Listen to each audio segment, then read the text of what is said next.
Cuando nosotros trabajamos con valores variables, lo primero que intentamos hacer es sacar un valor promedio de esos valores variables. Cuando trabajamos con una sinusoide, si queremos sacar el valor promedio, topamos con el inconveniente que al promediar estos valores nos da como resultado 0. O sea que nosotros no podemos trabajar con el valor promedio que toma la corriente en un circuito de corriente alterna. Para ello, para trabajar con un valor conveniente, vamos a trabajar con el valor eficaz y vamos a definir un ampere de corriente alterna como la corriente que al circular por una resistencia dada produce la misma cantidad de calor que si circulase por esa resistencia una corriente continua de 1 ampere. La corriente definida de esta forma se llama corriente eficaz y está basada en el efecto térmico de la corriente. Aquí tenemos una gráfica de una corriente cuyo valor máximo es 1,414. Como trabajamos con el efecto térmico, está referido a la cantidad de calor que produce esa corriente. Y la cantidad de calor está referida a la potencia de esa corriente. Y nosotros sabemos que la potencia es igual a I cuadrado por R. O sea que estamos trabajando con la corriente elevada al cuadrado. Entonces vamos a tomar nuestra gráfica de corriente y la vamos a elevar al cuadrado. Y vamos a obtener lo siguiente. Como toda gráfica de potencia, tiene el doble de frecuencia que la de la corriente. Y además vemos que es una sinusoide que está desplazada hacia arriba. O sea que no tiene valores negativos. Los valores mínimos de esta corriente son ceros. Y los valores máximos son 2. Entonces acá sí podemos sacar el valor promedio de esos valores positivos. Y el valor promedio va a ser 1. La corriente cuyo valor máximo es 1,414 tiene un valor eficaz igual a 1. ¿Cómo obtenemos ese valor eficaz? De la siguiente forma. I eficaz es igual a I máximo dividido raíz de 2. O lo que es lo mismo, I máximo por 0,707. En nuestro caso, I eficaz es igual a I máximo 1,414 dividido raíz de 2 e igual a 1,414 por 0,707 igual a 1. Vamos a comenzar ahora a analizar los circuitos en corriente alterna. Y comenzamos con el circuito resistivo puro. Un circuito resistivo puro está constituido por una resistencia a los extremos de la cual le aplicamos una tensión alterna. Al aplicarle una tensión alterna, va a circular por este circuito una corriente. Y acá podemos aplicar la ley de Ohm. O sea que nos va a decir que E es igual a I por R. De acá podemos despejar para calcular I. O sea que I va a ser igual a la fuerza electromotriz aplicada, E dividido la resistencia. Estos valores que obtenemos los podemos graficar. En un circuito resistivo puro podemos hacer la siguiente gráfica. Vamos a tomar sobre el eje de las X, en el sentido positivo, un valor E que representa a una escala determinada el valor de la fuerza electromotriz aplicada.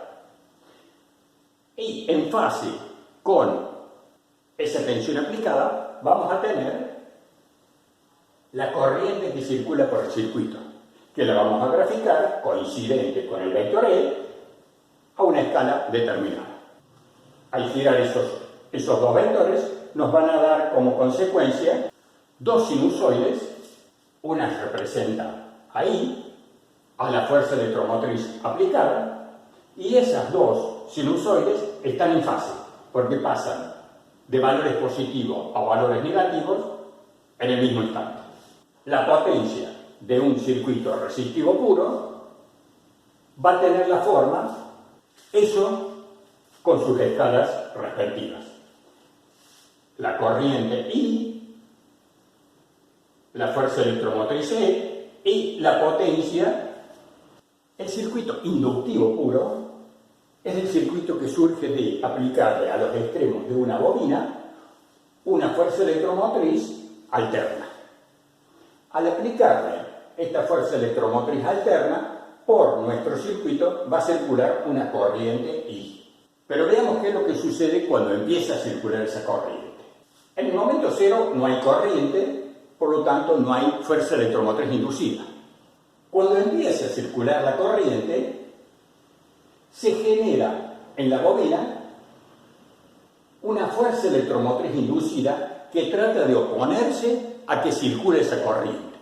Por lo tanto, el valor de la fuerza electromotriz va a tener un valor E negativo que va a hacer que circule una corriente en sentido contrario, suponiendo que estamos considerando el valor positivo, I. La fuerza electromotriz inducida es máxima negativa. A medida que va creciendo la corriente, la fuerza electromotriz inducida va disminuyendo. Entonces, vamos a tener que la fuerza electromotriz va disminuyendo hasta el momento en que I llega al máximo valor positivo. Si teníamos que era desde el positivo hacia el negativo, creciendo, en este momento empieza a decrecer. La fuerza electromotriz inducida trata de oponerse a esa variación de la corriente.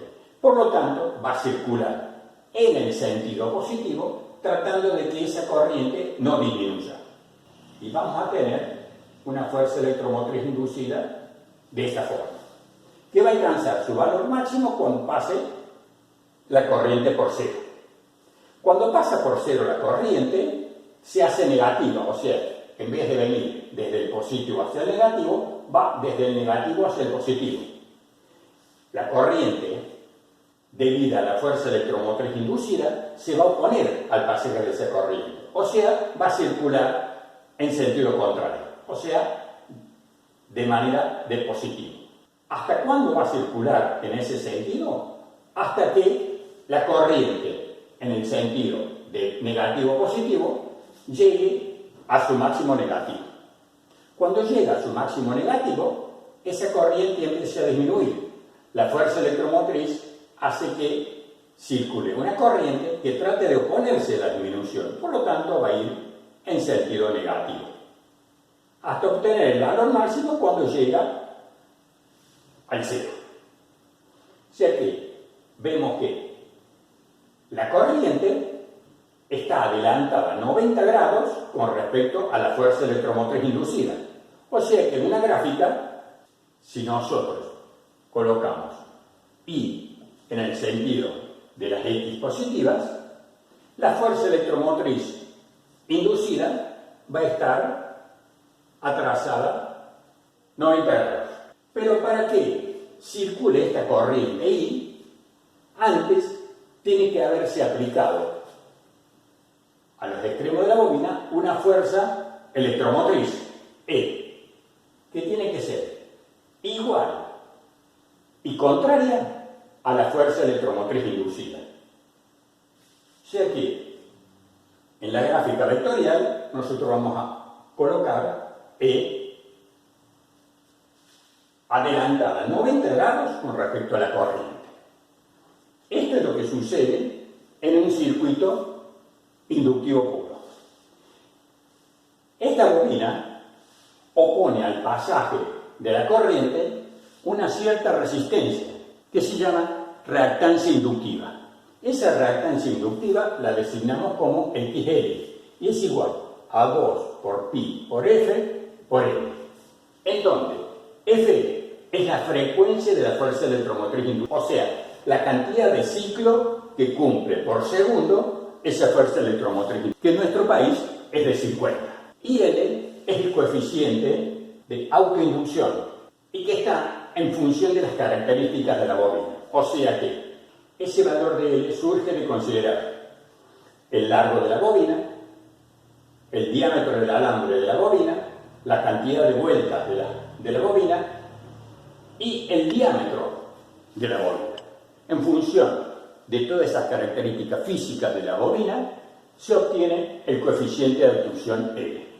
Una vez que hemos calculado XL, podemos aplicar que E es igual a I por XL, en donde E va a estar en voltios, I va a estar en amperes y XL lo vamos a medir en ohmios. Ese XL lo vamos a medir en ohmios siempre y cuando la frecuencia la midamos en ciclos por segundo y L, el coeficiente de autoinducción de la bobina, lo midamos en amperes. Esto es lo que sucede en un circuito inductivo puro. Veamos el circuito capacitivo puro. Este circuito surge cuando a los extremos de un capacitor le aplicamos una tensión alterna.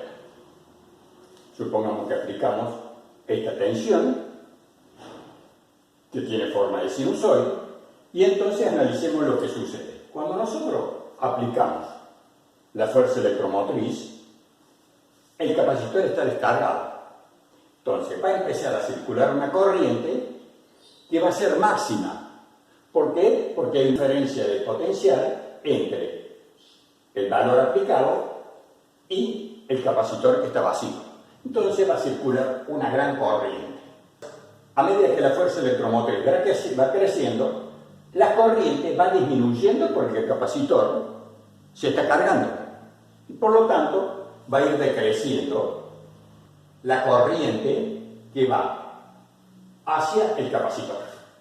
Cuando la fuerza electromotriz cambia, o sea, decrece, llega a su máximo y va a comenzar a decrecer, en ese instante el capacitor tiene a sus extremos una fuerza electromotriz o diferencia de potencia mayor que la fuerza electromotriz aplicada.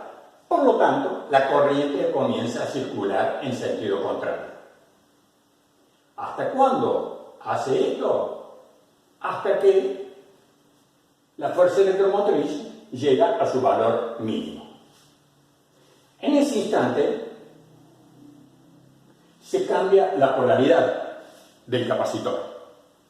El capacitor está totalmente descargado porque ya entregó toda su corriente.